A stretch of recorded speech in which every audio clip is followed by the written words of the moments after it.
I'm legally insane. And my wife left me and took the kids because I have a Nintendo Switch game collecting addiction. Just so happens that I spent all of our money on the Nintendo Switch games. Have you seen the room over there? Have you seen how many games I got? I'm getting close to 700. I had somebody write, somebody had the audacity to write in the comments, well, I spend a lot of my family money on Nintendo Switch games, and my wife didn't leave me. In fact, sometimes we go shopping together to buy Switch games. Okay, well, congratulations. You still got your wife, you still got your kids. But do you have over 700 Nintendo Switch games? Okay, maybe the answer is yes. Maybe it is. But did you have the repo man come and take your car because you spent all your money on Nintendo Switch games, didn't make the car payment? How about that? Did the repo man come and repossess your car? You see this guy right here? He's late on his payments. Hey, you! Get out of here! That's my car! What? Give me that Is this a carjacking? No, you're lucky it's not a carjacking. That car is mine. Okay, you come talk to me when the repo man repossesses your car, and then you tell me if the wife left you and took the kids.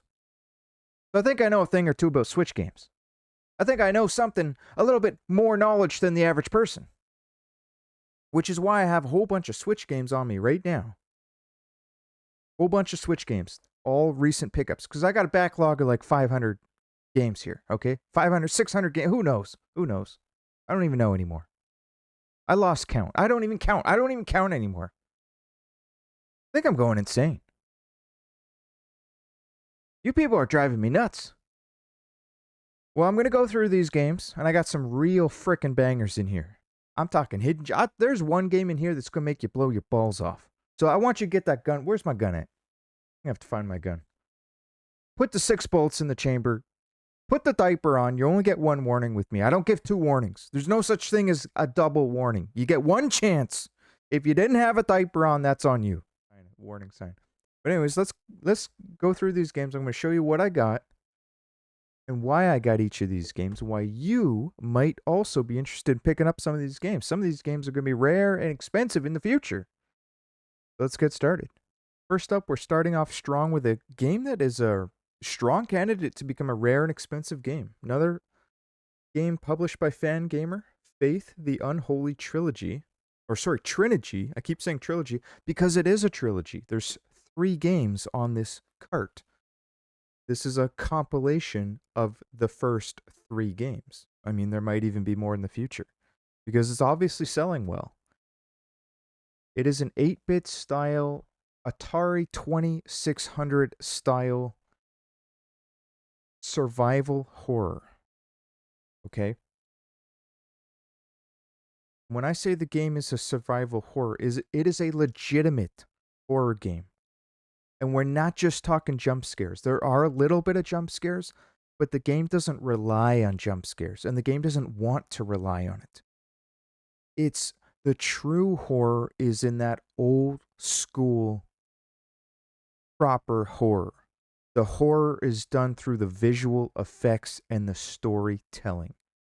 And all done again in that Atari 2600 Apple II computer style. This game is built as if it were a traditional game that came out in the 80s or hell, even the early 90s. The first game in what they call chapters, there's chapter 1, 2, and 3. The first one was released in 2017. Second game was released in 2019. And the third game was released in 2022. As of October 2024, actually ended up getting delayed, I believe. The trilogy was released and ported to the Nintendo Switch. This is a Nintendo Switch console exclusive, shockingly. I don't know why that is, what made them make that decision, but it is an exclusive, and that will help with collectability as well. You know, I like to collect games that are both fun and collectible. I don't want Call of Duty. I hate Call of Duty. Okay? I don't want it because I know it's going to be worth $5. Okay, game like this very likely ain't going to be worth $5.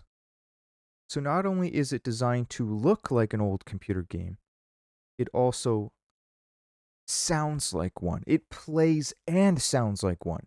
And what I mean by plays like one is it's one very simplistic gameplay. I mean, your main weapon is your crucifix. It's a one button game. You're walking around, you hit the A button.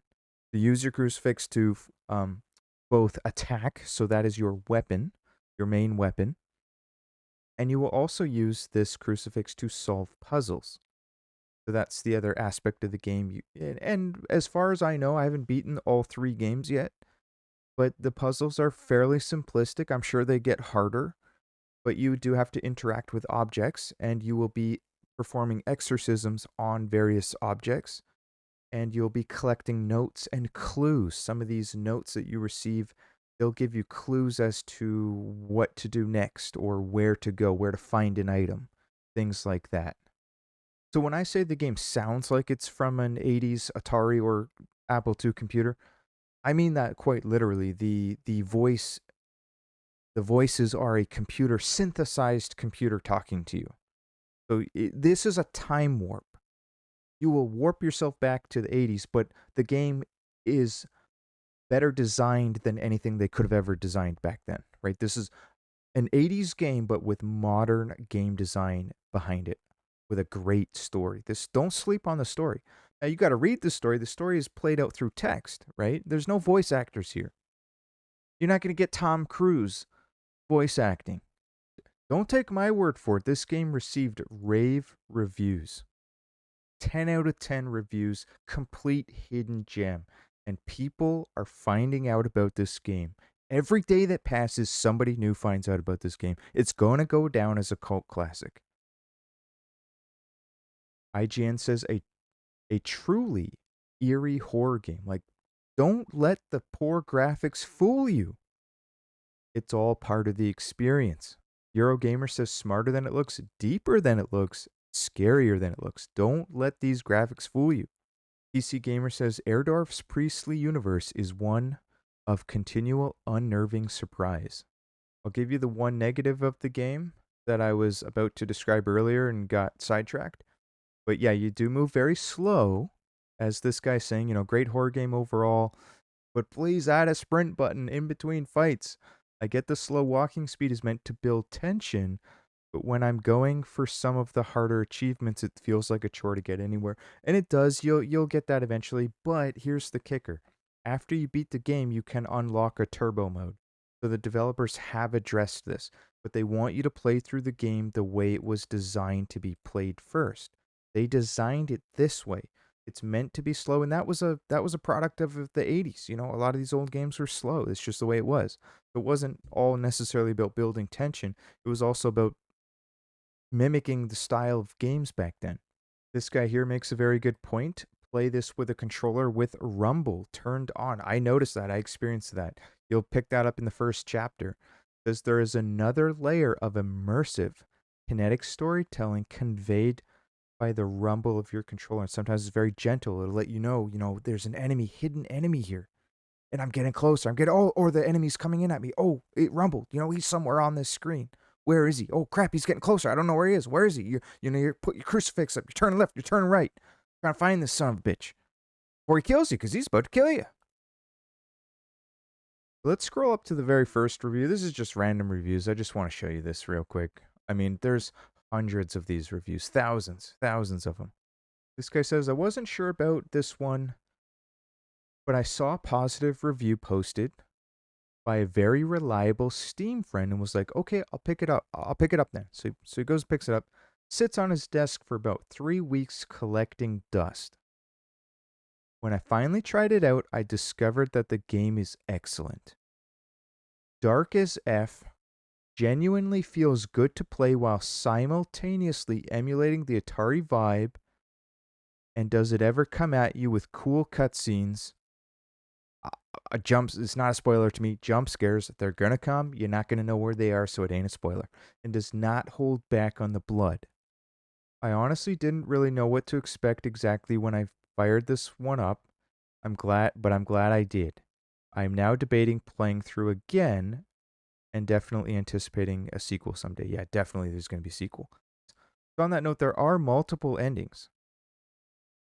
You are meant to play the game more than once, and you're probably not going to get the good ending on your first try. So you're going to want to go through. And of course, second time you go through, you can go on turbo mode. You're going to be real fast. You're going to know what you're doing the second time around. You're just going to be looking for whatever it is that you missed, or you're not going to screw up wherever it is that you screwed up. And by the way, this is a game that I did buy blind. I pre-ordered it. I took one good look at it. I have the magic touch. It's just the way it is. If I look at a game, I can just tell if it's going to be a cult classic. And I looked at this game and I said, "Holy hell! I gotta pre-order this." It looks incredible. I had never heard of it prior to it being released on the Switch. I don't do PC gaming, so check this one out if you're interested. I think it's going to go under the radar for a lot of people, but in the future, it's going to be more well known than it is today. Just for curiosity's sake, I want to show you one more thing because I'm convinced. I kid you not, I'm 100% convinced I was the one that saved you sons of bitches from receiving a flawed Faith, the Unholy Trinity, for those that pre-ordered the game. Because I emailed VGP about a week before this game was due to be released. Roughly a week. I don't remember the exact timeline. And I told them that there's a game-breaking bug that the PC community found. Literally a game-breaking bug that prevented you from beating the game. You just got stuck somewhere. And the PC community was waiting for a patch. And they were waiting for a patch, and I started panicking. Like, I don't want a cart that needs a download to fix a literal game-breaking bug. So I'm not going to pay for that. I don't care if they release a digital patch. I don't want the patch. I want this game to last me 100 years. I want to be able to pop this in the console 25 years from now and not need to download something just to be able to play it and beat it. So they put out a release. I kid you not, within 48 hours, they put out a release that they had contacted the company and basically said, "Don't ship us those games." And they never even responded to me when I said this to VGP. They didn't even respond, but they did put out this statement, and I saw it.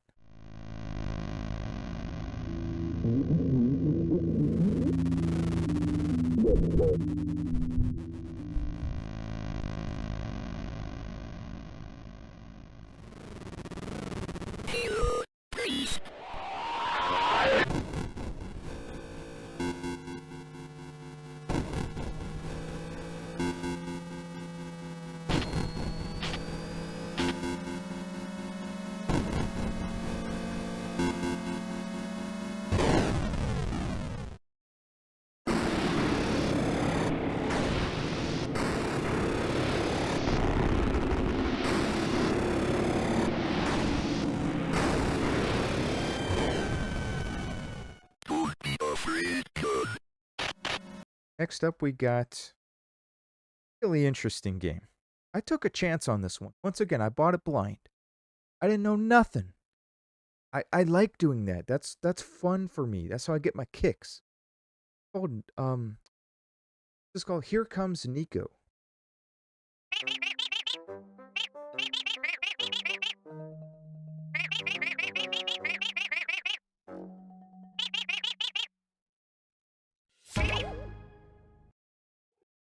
And what initially drew me to this game, I was drawn to this game from the graphics. The color and the graphics. I mean, the game is eye-catching. Eye-popping colors. Blow your little dick off with the colors really get you, I'm telling you. The graphics and the color, it's done in that Paper Mario style. It's a cozy platformer collectathon / minigame-thon. Very unique game, but again, the emphasis is on the cozy platforming. But there is some pretty tough platforming.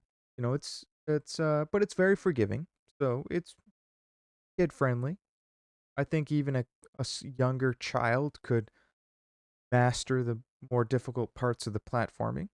But you can do it at your own pace. You just run around these islands exploring. So the game is quadrant off into different islands, each island serving as its own level. Our objective is to go and do these little quests and collect enough money to go to the next island. It's really that simple. You are a friend for hire. People pay you money to help them. And sometimes it's collecting something for a client that's hired you, or retrieving an item, and other times it's helping them fish, for example. You become the fish hook. You're helping this guy collect fish. You're diving into the water, capturing the fish, and doing platforming to go and get the fish. All about the platforming, but it's meant to be relaxing. And that's why I bought it too, by the way. I bought it because I wanted a relaxing game. I like to mix up my gameplay. I like to play Contra. That's a hard game. Action oriented, get your heart thumping. I like to play shooter games. Gotta get the adrenaline flowing, but I also like to sit down and relax sometimes. I play visual novels, and I like to look for easy games sometimes. You gotta mix it up, right? You can't just play the same type of game all over and over again. The game also has a great soundtrack to match the atmosphere that they're portraying. Island, very sunny, very bright colors, very cozy, uplifting soundtrack to go with it. I heard some people complain that the soundtrack gets repetitive. I didn't have any problems with the soundtrack. Right? I'm here to tell you I didn't have any problems. I really enjoy the soundtrack. 8 to 10 hours to complete.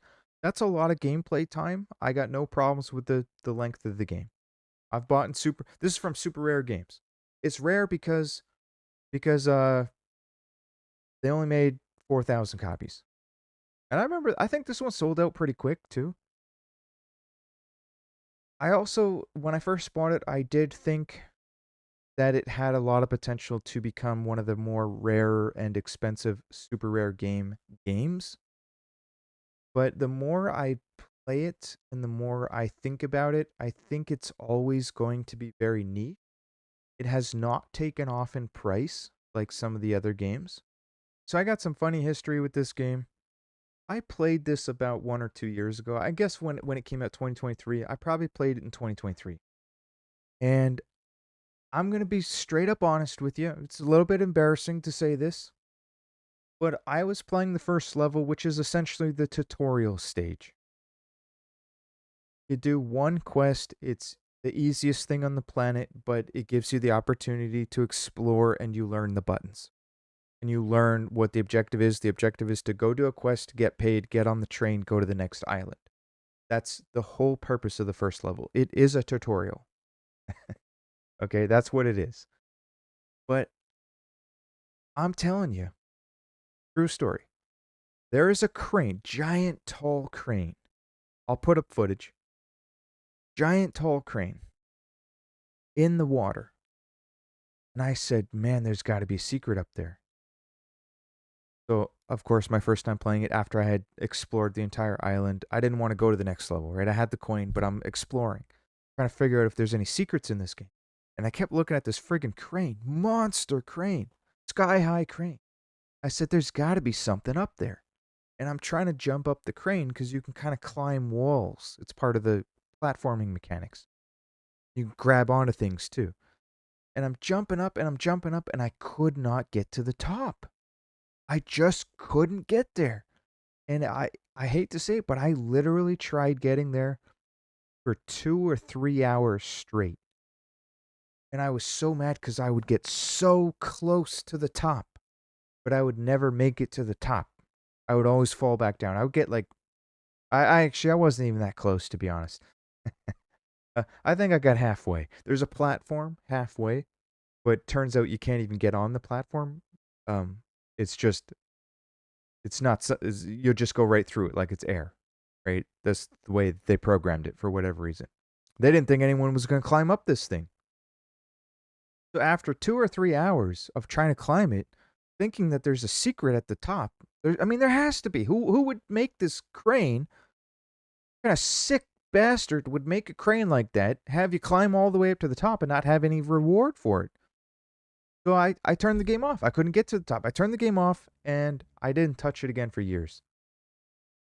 Until last night. Literally last night. Because this game's been in my backlog for a long time. On the list of 500 games to make it in these videos. So I tried it again last night. I said, I want to play it again. I want to try it again. I liked the rest of the game, the premise, the graphics, Paper Mario style graphics. I like it. And I did it. I got to the top of the crane in almost the first try. So I don't know what my problem was the first time going around. I don't know what I was doing wrong. But now it's easy. The platforming is so easy. I'm thinking like a 6-year-old could have figured this out. Anyways, I finally did make it to the top of the crane, and there was nothing up there. Absolutely nothing. I'm a little pissed off about that, but the rest of the game's okay. Check it out if you're interested. Next game I picked up, Marvel vs. Capcom. Oh, sorry, no. Marvel vs. Capcom Fighting Collection. Arcade Classics, full title. So this game came with a comic book if you're getting the first edition. And I got this. This is a popular game. Does it have the potential to be rare? Maybe. Unlikely, though. I'm going to throw that out there. Marvel vs. Capcom 2 was a rare, sought-after game. Especially for Dreamcast. The best version, in my opinion, is still, well, I can guarantee it actually, is still the Dreamcast version. It's an arcade perfect port. You're not going to find better. I don't care what they say. You're not going to get better. So I got this because it has Marvel vs. Capcom 2 on it. I'll tell you more about that in a second, but the other games on here, I have to take my shades off for this one. It's also got X-Men Children of the Atom, The Punisher Sega Genesis version, Marvel Superheroes, X-Men vs. Street Fighter, Marvel vs. Capcom, Marvel vs. Capcom 2, and Marvel Superheroes vs. Street Fighter. But here's the thing. In my opinion, only 3 games matter. Marvel vs. Capcom 2, that's the reason everybody bought this game. That's the reason it's not going to be rare. Everyone knows this is a must-own game. This is just the way it is. The Punisher, Sega Genesis, great addition. They just threw that on there as a bonus. Capcom doing us a favor, doing us a solid. And then the third game, X-Men Children of the Atom. And I only say that because that was a hard game to find when I was younger. I looked for it. I found out about that game's existence through magazines. I always wanted to play it my entire life. I never did get to play it. Never even found it in the stores. Found it to be a rather rare game. I don't even think the rental stores had it where I was. So I'm happy to try that for the first time in my life, even though obviously Marvel vs. Capcom 2 is better. But that's where the money's at. That's the best fighting game ever made. MVC2 also happens to make a good party game. And you might be thinking, well, fighting games are one-on-one fighting games. They're not good party games. Smash Bros. Is a better party game. Well, sure, yeah, Smash Bros. Is better, but this game is still a party game. It's a pass the controller party game. It's a party game. It's a fighting game that anyone can play. You don't necessarily need to be good. You don't need to know all the moves. You only need to know a couple of moves, 2-3 moves. That's it. I played it with people around my skill level. None of these hardcore fighting people. Screw those people. If you're one of those people, screw you. Because the rest of us, we suck. But we still have fun. We want to play them, and we want to play people at our skill level. So we played this game because it's all about the special moves, and the special moves are really easy to do. Like the ultimate moves. What was it? 1 button, 2 buttons? Something like that? And that's where the fun is, just seeing what all the special moves of these characters is. That's it. It's that simple. And so we would play this back in the day. I remember having a game night party. There's probably 12 of us in my friend's basement and passing the controller, just trying out all the characters. Sometimes you do winner stays on, but that will only work if one particular guy isn't overpowered. And maybe if he is, you can tell him, hey man, you get 3 wins max and then you got past the controller. Let everybody fight everybody. Let everybody have a turn. What I really love about this game, you can be Jill Valentine from Resident Evil. And I just remember she sucked. But she was so freaking cool because she can summon the zombies. And I would always tell my friend to pick her because he was good at summoning the zombies, whatever the button combination was. He was really good at it. And though, man, those zombies suck so bad. They're just slow moving zombies. One of them's a fire zombie. I remember that. But the thing is, if the zombie does hit you, he does good damage, is what I remember. So, and it was just cool to see. Just cool. Fun to pick all the characters. That simple. Another quick story I do want to share about playing that game. I had it on the Xbox 360. I downloaded it. Or it was a PS3, actually. I don't even remember. I think it was a 360, and I must have downloaded it. I was playing online. And of course, everybody online is a pro. So I didn't get one single win. I probably played 50 games. I didn't get even one win. This one particular day, I log in, the match starts, I'm playing against an opponent online, and he's not moving. So I figure, oh, this guy's, he went AFK, he went take a piss. So I always pick Sakura. I do the same move over and over again. It's like the down forward B. She does her sliding attack, like Hadouken attack, but it's like sliding into the enemy. Melee attack, up close and personal. Hadouken type attack. And I spam it. That's all I do. That's my thing. That's my thing. That's what I do. And that's all I do to this day. I've been doing it for 25 years. That's it. I do one move. One move only. And so I'm spamming this move. I'm killing this son of a bitch. And that little bastard, he probably was taking a piss. But because I'm doing this move, I'm killing you really slow. I still need time to kill you. I'm not doing any crazy combo. He must have come back. He saw that I'm a noob. And he sat there and watched. He had the controller in his hand and he waited. I kid you not. He had one tiny tick of health. One tiny tick. I was so happy I was going to get my first win. I'm going to get my first win. I can finally retire off this game.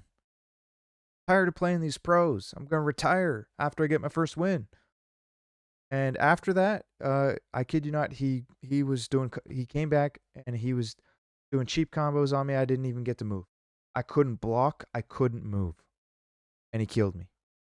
Wiped me out, my whole team. So awesome game. Check this one out. Okay, last up, I got Felix the Cat, Konami NES game. It's also got the Game Boy version on here, which is the same game. Nobody cares about the Game Boy game. And I got this because I wanted this game for the last 20 years. The late release NES title. NES game's very expensive. In fact, let's look it up right now. I'll show you. It's a platformer. It's simplistic, cozy platformer. Let's use that term. Before that term existed, this is what it is. It's easy, it's simple, but it's fun. That's why it's so expensive. It is fun. Here's the NES version right here. Shockingly,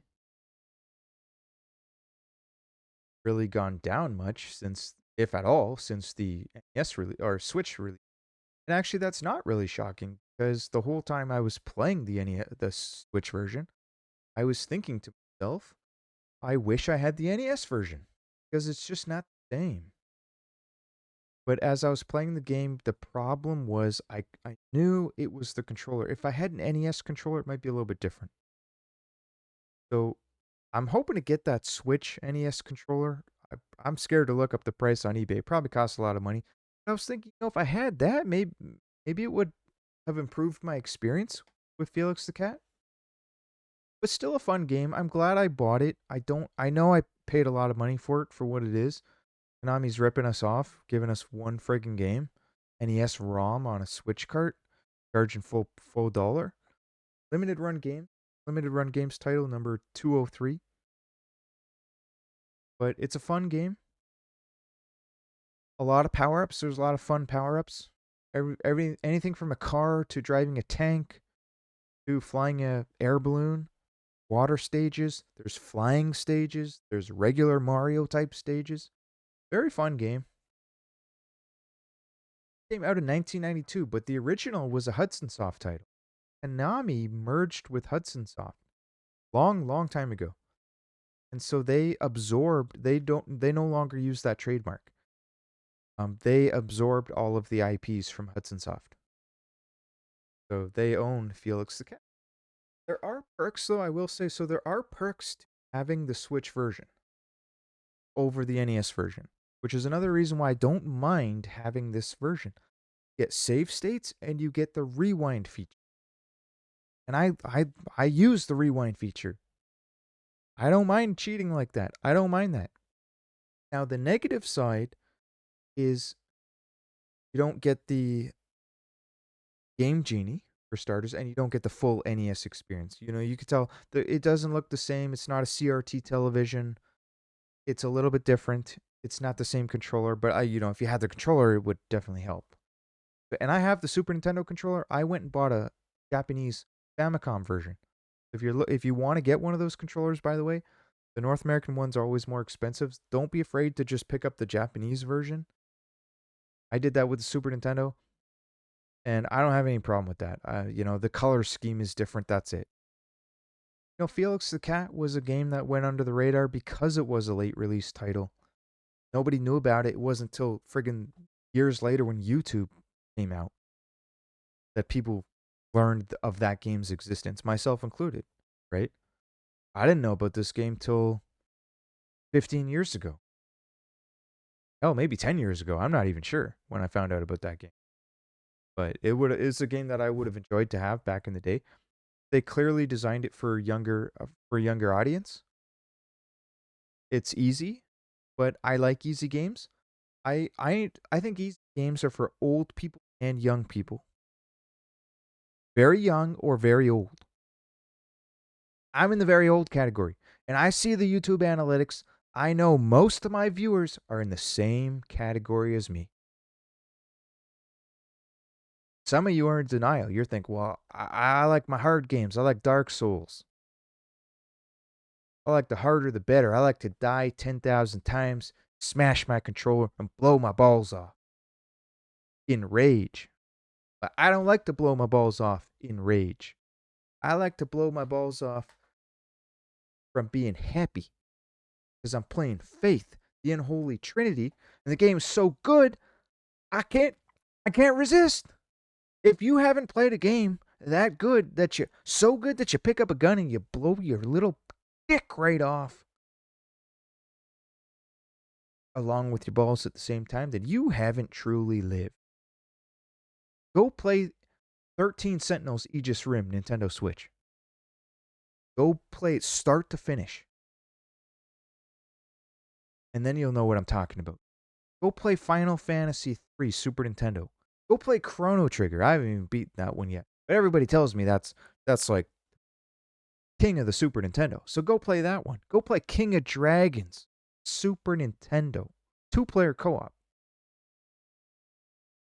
And then you tell me what happens afterwards, because I already know what happens.